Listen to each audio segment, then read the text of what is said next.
ना अच्छी फलक ना अच्छी कामर विस्तृत बरणी ग्रामर रास्ता काम अति निम्नमानर काम को प्रतिवाद करिबारु सरपंचक प्रतिवादकारी विरोध में थाना अभियोग एभली घटना देखा मिली कटक जिला सालेपुर ब्लॉक अंतर्गत बारिकोल पंचायत सुनाखंडी ग्राम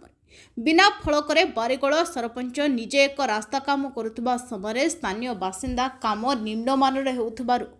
से विषय में पचारू सरपंच प्रतिवादकारी विरोध में सालेपुर थाना अभियोग करिसेंति जाफल स्थानीय बासिंदा काम को नहीं तदंत मंडल अधिकारी पाखरे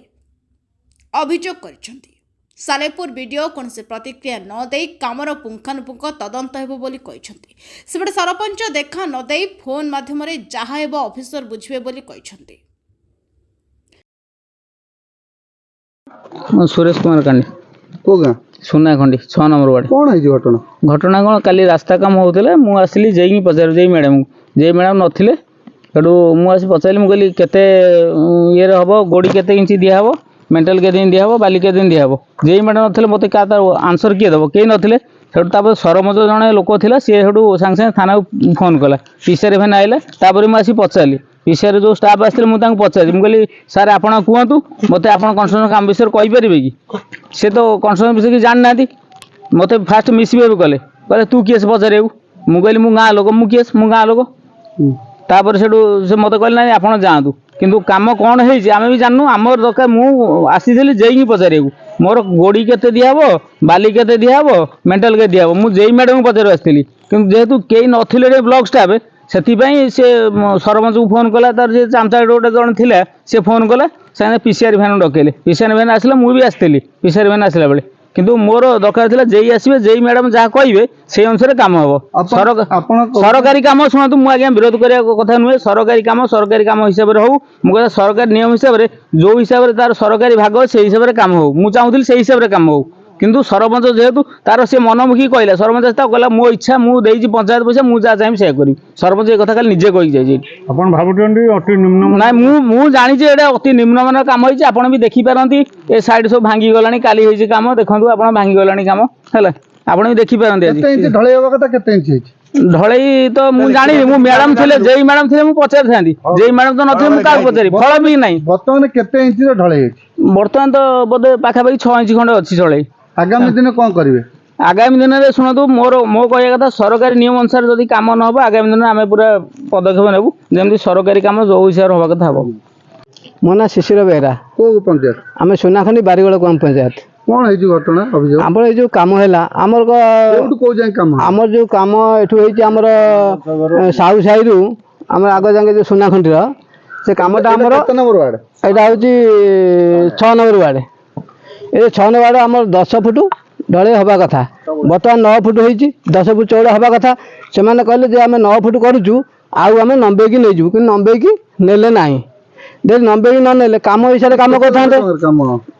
ये हूँ जेहेतु फलक नहीं आम के कम भी कहीपर जेहेतु फलक नहीं आम केमी कहूँ जे भी आसिक देखीदे पड़े जे भी जानना से भी सरकारी कर्मचारी से भी जानना जे फलक नहीं आम केमी कौन कम देखिए आम कम करूँ से भी किसी कहले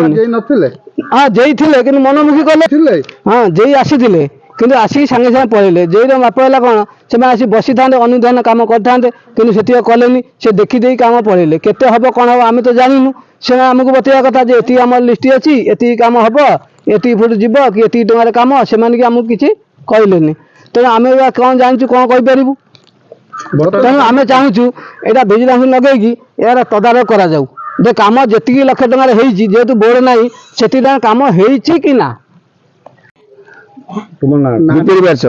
को गाँ सुनाखंडी कौन घटना है ये कम होगा आस पहुँच ओल्ल देखला जे कम करता जे पचारि बोले केते फुट कम हो ना 9 फुट आज्ञा मुझे 9 फुट क्या हम ना 10 फुट हम सरपंच पचारि सरपंच कह 9 फुट 8 फुट आगू मड़े आम कलु 9 फुट है मुझे 10 फुट नियम सरकार कर तो 9 फुट कहीं कल केते इंच बर्तमान केते इंच ढले केते कहली कहले पढ़ा पढ़ेली जेई मैडम नथे पढ़ेली मु तापर आपण कौन कले मो पढ़ेली मैं तो कहले तुम पढ़ा सब थाना वाला डाकिले थाना वाला कहले मौजा तुम पढ़ा भीतर को थाना वाला डाकिले आम से जो पिलाटा आसला पचारे से कहला काम बंद करो से जे आसले काम हम से थाना वाला डाकिले ଆପଣ ଭାବୁଛନ୍ତି ଯେ ରାସ୍ତା କାମ ଅତି ଶୋଚନୀୟ ଭାବରେ ଖରାପ କାମ ହେଉଛି? ହଁ ଖରାପ କାମ କରିଛି ସେଠି ପଡିଛି ଦେଖୁନା ବାହାରି ପଡିଛି। ନିଜେ ଦେଖନ୍ତୁ ସେଠି କାମର କିଛି ଫଳକ ଅଛି? ହଁ ନାହିଁ। କାମ ତ ଫଳକ ଅଛି, ଫଳକ ନାହିଁ, ନିମ୍ନ କାମ ହେଇଛି। ଆପଣ ଦେଖୁନାହାନ୍ତି ନିଜେ, ନିମ୍ନମାନର କାମ ହେଇଛି ବୋଲି କେମିତି କାମ ହେଇଛି ବୋଲି କଣ କେମିତି ଜାଣିପାରୁଛନ୍ତି? ଆପଣଙ୍କ ଦେଖୁନ ଗୋଡି ଦେଖା ହଉଛି ବାଲି, ଆପଣ ଦେଖୁନାହାନ୍ତି ନିଜେ ବାଲି ଦଉଛି ଗୋଡି ବାହାରିଗଲାଣି, ସେକର ବାହାରିଗଲାଣି, ସେ ସେକର ବାହାରିଗଲାଣି। ଦେଖୁନା ସାଇଡ୍ ଦିକର ସାଇଡ୍ ଦେଖୁନା ସେ ବାହାରି କାଢି ନେଇଛି ବାହାରିଗଲାଣି। କଟକ ଜିଲ୍ଲା ପ୍ରତିନିଧି ମଞ୍ଜୁଳତା ବିଶାଳଙ୍କ ରିପୋର୍ଟ, ପ୍ରୟାଗ ଖବର।